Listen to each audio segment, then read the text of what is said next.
Eh ben salut les amis, allez, ça y est, j'ai trouvé enfin de la Vitavery. Alors j'ai fait 2 heures de route aller-retour hier matin pour trouver un tube de N150. Alors pourquoi de la N150? Parce que j'ai pas trouvé de la N140, pardi. Il y avait que de la N150 dispo. Bon, bah écoutez, je ferai avec la N150 pour essayer de régler mon problème de SD avec les PPU Partisan 155 grains. Voilà. L'autre hypothèse de travail, pour régler mon problème de SD, c'est que, donc on a vu dans la vidéo précédente que, en fait, bah, ça venait pas de la balle, ça venait pas de l'étui, ni de l'amorce. Alors éventuellement des poudres. Alors pourquoi je dis les poudres? Parce que j'ai essayé avec la Norma 201 et puis avec la RS50, avec la Norma 201, c'est pire qu'avec la RN50. J'ai regardé un petit peu les chiffres. Donc ma base de travail, ça va être de revenir à une poudre un peu plus lente. Pourquoi? Pour avoir un meilleur taux de remplissage de l'étui. Ok. C'est vrai qu'avec la Norma 201 à 2,64, qui est pourtant une charge qui convient assez bien pour la précision, pour le groupement, je veux dire. Je me retrouve quand même avec pas mal d'air à l'intérieur de la cartouche, c'est-à-dire que la poudre ne remplit pas au mieux, ne remplit pas au mieux le volume interne de l'étui. Et il est vrai que une des bases du rechargement, c'est le taux de remplissage de l'étui. Meilleur sera le taux de remplissage, meilleure sera la régularité des vitesses. C'est vrai que c'est une base que j'avais un petit peu laissée de côté. Et d'ailleurs, un des abonnés m'a envoyé une vidéo de Eric Cortina que je suivais il y a quelques temps, que j'ai arrêté l'abonnement à sa chaîne. Mais dans sa vidéo, grosso modo, il faut pas trop aller chercher des trucs trop compliqués, quoi. Il faut rester simple. C'était ça un petit peu l'essence de la vidéo, de ce que j'ai compris. Le problème, c'est que comme c'est en américain, enfin en anglais, et que la traduction automatique Google est approximative, on ne peut pas forcément toujours comprendre la subtilité du propos qui est tenu. Néanmoins, le taux de remplissage de l'étui, c'est une des bases du rechargement que j'avais un petit peu oublié, c'est vrai, c'est vrai. Pourquoi j'avais opté pour des poudres un peu plus vives, on va dire? Déjà c'était la disponibilité des poudres. J'ai fait un peu avec ce que j'avais sous la main dans un premier temps. Et puis ça me paraissait pas non plus déconnant rapport à la longueur de mon canon. D'un autre côté, c'est vrai que lorsqu'on a un canon de 18 pouces comme le mien, canon relativement court, 45 cm, il est mieux de préférer des poudres un peu vives pour pouvoir avoir un meilleur taux de flambage dans le canon, on va dire. C'est-à-dire que on est sûr, avec une poudre un peu vive, que toute la poudre sera brûlée à l'intérieur du canon et qu'on n'aura pas donc une partie de la poudre qui va brûler à la sortie du canon, comme on voit bien souvent, et là je me réfère à des vidéos où on voit par exemple, des gens qui tirent avec un Desert Eagle. Je sais que là on parle d'armes de poing, que ça n'a rien à voir, mais par exemple, vous tirez avec un Desert Eagle, si vous passez la scène au ralenti, vous allez voir que il y a au moins 50 cm de flamme à la sortie du canon, ce qui prouve qu'une partie de la poudre brûle à l'extérieur et que le canon est pas assez long, le canon d'un Desert Eagle est pas assez long pour cramer toute la poudre qu'il y a dans une cartouche de calibre 50. Enfin, de calibre 50 Desert Eagle, quoi. Voilà. Donc c'est un peu sur ça que je m'étais basé, canon court, donc poudre vive. D'un autre côté, poudre vive dit moins bon taux de remplissage de l'étui. Donc forcément, je pense, et on verra si demain ma théorie tient la route. Je pense que ça influe trop sur le SD. Voilà. Donc c'est un petit peu la base de travail, la nouvelle approche. Reprendre les bases, reprendre les bases. Donc ça va être demain l'essai. Donc là, Il me reste, donc ça c'est les 30 étuis, 30 cartouches que j'ai tirées donc la dernière fois. Donc j'ai pas eu le temps de les nettoyer. Il m'en reste 20 prêtes à recharger, donc c'est avec ça que je vais faire. Avec la N150. Donc là, je vais partir à 2,90 de N150, 2,93, 2,96 et 2,99. La table Vito Avery me donne 3,01 pour la charge maxi, pour la 155 grains Sierra Match King. Donc je vais partir sur cette base. Donc là, en arrivant à 2,99 sur la dernière série, je suis un petit peu en dessous de la charge maxi de la table Vito Avery. Donc ça ne me pose pas de problème de difficulté. Donc déjà demain, avec ces 4 séries différentes, je vais pouvoir faire un petit développement de charge en escalier rapide. Et puis déjà, ça va me donner une indication au niveau des vitesses. Donc là, ça sera pas sur des séries de 10, mais sur des séries de 5. Mais déjà, sur des séries de 5, ça va me donner une indication pour savoir si ma théorie du taux de remplissage de l'étui tient la route ou si le problème persiste et c'est encore un autre problème. Donc, alors après, là, j'ai plus vraiment de solution. Là, je sais plus là. Donc, dernière cartouche, on va dire. Voilà. Allez, je vais me remettre à recharger tout ça et puis on se voit demain au stand de tir. Bon, ben les amis, on est le dimanche 15 mai, donc ça y est, tout est en place, prêt à en fonction de. Et donc on va tester de la N150 avec la 155 grains HPBT Partisan Match. Donc on va voir si on a de meilleurs résultats en SD avec cette poudre. Donc comme je disais en entrée de vidéo, on va voir si avec un meilleur taux de remplissage de l'étui, grâce à la N150, on va pouvoir réduire le SD un peu mieux qu'avec une poudre vive comme la Norma 201 et une poudre un peu moins vive, la RS50, qui fonctionne pas super bien dans ma carabine avec la 155 grammes. Donc on va voir la 150, N150. Si ça fait le job, voilà. Allez, on va faire 4 séries. Alors, je mettrai pas sur la vidéo tous les tirs. J'en mettrai un ou deux, je pense les deux derniers. Et ce qui nous intéresse surtout, c'est les résultats qu'on récupérera donc grâce au smartphone branché sur le Caldwell. Voilà.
Bon, ok, j'ai vu ce que je voulais voir. Donc là, 5 tirs. Donc le premier tir pour pris en compte. J'ai oublié d'appuyer sur Start comme d'hab. 804, 804, 805, 805. Ok, je crois que on arrive à la conclusion que le taux de remplissage de l'étui est un facteur important. Voilà.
tireur est bien réglé, ça va beaucoup mieux.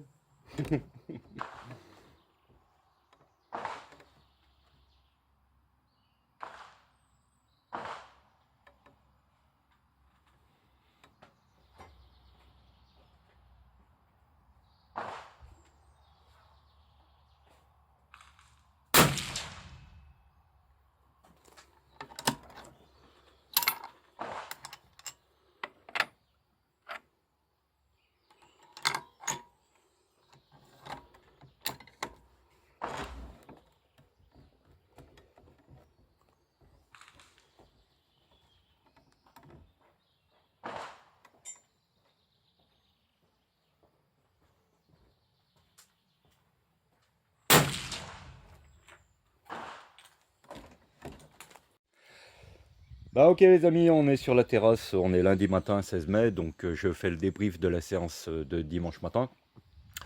Donc on va parler vite fait des résultats, mais on va y passer assez rapidement, puisque bon bah là, vous avez vu, là j'ai mis les quatre tirs, hein. J'avais dit que je mettrais que deux tirs, mais en fait j'ai mis les quatre. La vidéo est un peu longue, mais c'est pas grave.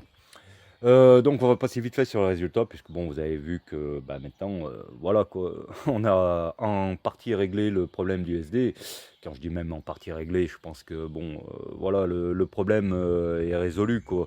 Donc au début de la vidéo, donc c'était le début de la vidéo, je l'avais tourné le samedi soir avant de recharger mes étuis. J'avais posé la théorie du taux de remplissage des étuis. Donc bon, bah, théorie vérifiée, hein, le problème venait de là, pour mon cas, voilà, pour mon cas. Donc là, le premier tir, hein, à 2,90 de N150, 804, 804, 805, 805. Bon, il manque le premier tir, comme d'hab. Vous avez vu, j'ai encore oublié d'appuyer sur le boost start. Les groupements, bon, bah, ouais, pas génial à 2,90.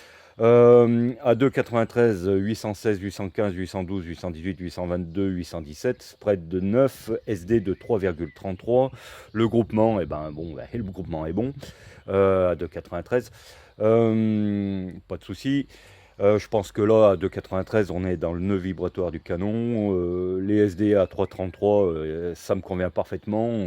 Du moment où on se rapproche de 3, ça me va très bien. Je pense qu'il y a peut-être moyen même d'améliorer un petit peu le SD. Et puis bon, il faut voir aussi que là, j'ai pris le SD sur 5 cartouches, hein. Donc, c'est pas forcément, ça reflète pas forcément la qualité du SD, hein. Il faudrait le faire au moins sur 10, voire le mieux, ça serait sur 20. Plus de toute façon, plus le lot de cartouches est important, plus le SD sera parlant sur la façon de faire cette cartouche. Donc là, 5 cartouches, c'est un peu court. Je referai un essai à 2,93. Je tirerai 20 cartouches à 2,93, ce qui me donnera un SD sur 20 cartouches. Ça sera déjà un petit peu plus parlant d'un point de vue de régularité des vitesses. Ensuite, à 2,96, vitesse moyenne 825, spread de 7, SD de 3,09. Le groupement, à part un petit flyer là, le groupement est pas si mal que ça. Après, à 2,89, là, le groupement, bon, ouais, là, je m'écarte un peu du nœud vibratoire, je pense. Donc là, je suis moins bon. J'ai un SD de 3,73 qui est pas mal, mais c'est pas le mieux. Un spread de 10, une vitesse de moyenne de 836. Voilà. Donc ça, c'est les résultats. On va passer tout de suite un petit peu, on va parler un petit peu plus d'approche du rechargement. Alors, pour résumer un petit peu, là, ça fait quand même 3-4 vidéos que je fais sur le sujet, là, depuis que j'essaye de mettre au point la 155 HPBT PPU, que je me suis retrouvé avec ce problème de SD. Alors, c'est plutôt intéressant ce qui m'est arrivé en fait. Disons que ça oblige cette petite aventure, là, cette petite recherche de la solution, ça oblige à l'humilité, quoi. Ce que je vais dire par là, c'est que ça fait quand même quelques années que je recharge. Je suis pas un rechargeur novice, même si je suis pas non plus un expert du rechargement. C'est pas ça que je veux dire, mais avec le temps, on est pétri de certitude et on pense tout savoir. Et on croit tout savoir, mais parfois, souvent, on oublie les bases, quoi. Voilà, on oublie les bases et en fait, de temps en temps, une petite aventure comme celle-ci, ça permet de remettre les choses en place et de se reposer les bonnes questions et de revenir aux bases. Alors pourquoi je dis revenir aux bases? En fait, voilà, donc la dernière vidéo, là, on a un abonné là qui s'appelle Luc, qui m'a envoyé un lien d'une vidéo d'un tireur professionnel aux États-Unis qui s'appelle Eric Cortina. C'est un, c'est un tireur professionnel, il vit de ça, donc c'est son métier. Euh, c'est Eric Cortina, je le suivais il y a quelques temps, je m'étais abonné à sa chaîne. Bon, je suis plus abonné à sa chaîne, mais je sais, j'apprécie quand même les vidéos qu'il fait. Euh, dans cette vidéo, donc je vous invite à aller la voir. En fait, il parle de trois choses. En fait, c'est les bases du rechargement. Et il a raison. Dans cette vidéo, c'est vrai que des fois, on se prend la tête pour rien, quoi. Euh, il redonne les bases. Donc les bases, je les ai réindiquées en bas. Il parle de combustion, d'harmonique et de coefficient balistique consistant. Alors on verra après un petit peu pourquoi il parle de tout ça. Alors, après, dans cette vidéo, lui, il parle surtout aussi de ne pas se prendre la tête en matière de rechargement et d'utiliser des composants de qualité. Alors bon, lui c'est son boulot, je vais dire, et, il vit de ça. Lui il parle de, par exemple, pour les composants, et il tire qu'avec des étuis la poula, il tire que de la balle berger, la fameuse yellow box, la boîte jaune, hein. Voilà, donc déjà à la base, lorsqu'on prend des éléments qui coûtent un œil, forcément, si on prend des éléments de qualité, on fera du travail de qualité. Bon, euh, alors, c'est toujours pareil. Moi, je suis pas un tireur professionnel, je ne vis pas de ça, et surtout, euh, j'ai pas une paye de président de la République, quoi. Donc, moi, je fais avec les moyens que j'ai, et j'essaye de trouver des résultats et de faire quelque chose de bien, de propre avec les moyens que j'ai. Donc, c'est pour ça que j'utilise des balles PPU, des étuis PPU, et puis voilà, et puis je tire avec une carabine qui coûte 550 euros neuve en armurerie, donc voilà. Mais néanmoins, en reprenant les bases et en faisant du rechargement de façon méticuleuse, on va dire, on arrive quand même à des résultats. On peut quand même le constater, c'est pas non plus déconnant. Le résultat de 93 est pas si mal que ça. Évidemment, il faut que je le confirme. Mais bon, déjà, lorsque on a un début de réponse comme celle-ci, je pense qu'il y a moyen d'améliorer un petit peu. Et je pense que quand même le résultat est correct en rapport au prix du matériel que j'utilise. Voilà. Alors, dans les bases, il parle de combustion. Alors, voilà. Alors, en dessous, j'ai marqué combustion harmonique, consistance baissée. C'est les trois bases que Eric Cortina nous rappelle. En face, j'ai mis ma traduction par rapport à ce qu'il voulait dire. C'est poudre adaptée, évidemment. Donc là, avec cette petite aventure, il faut juste. J'avais oublié un principe tout simple, hein, c'est le taux de remplissage de l'étui. Il faut prendre une poudre qui permette un taux de remplissage de l'étui qui soit proche, pas de 100%, c'est-à-dire que, quoique, parfois, des fois, lorsqu'on siège la balle, on entend les grains de poudre qui font du Tetris dans l'étui, c'est-à-dire qui se mettent en place, qui s'écrasent un peu, ce qui veut dire vraiment que le cul de la balle est au contact de la poudre. Ça arrive dans certains chargements. Moi, ça m'arrive quand je recharge mon set Remington Magnum là, pour mon F-classeur. C'est vrai que comme je fais de la cartouche sous stéroïde pour ce calibre-là, c'est vrai que lorsque je siège la balle, j'entends bien les grains de poudre qui font du Tetris, quoi. Mais j'avais complètement oublié le truc là, le taux de remplissage. Ça m'était vraiment comme quoi, on a des habitudes et puis on oublie les bases. Revenir aux bases, c'est pas mal.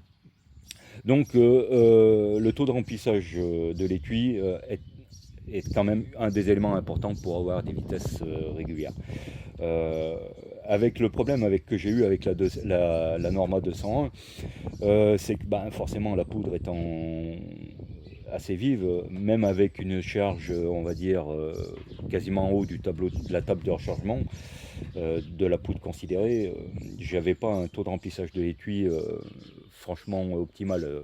C'est vrai que lorsque je prends la cartouche, que je la secoue un peu, on entend bien que en fait la poudre se balade dedans, donc ce qui indique bien qu'il y a un petit vide d'air entre le cul de la balle et la poudre, et la colonne de poudre. Ce qui n'est pas le cas avec la N150, puisque là, franchement, la N150, elle remplit vraiment.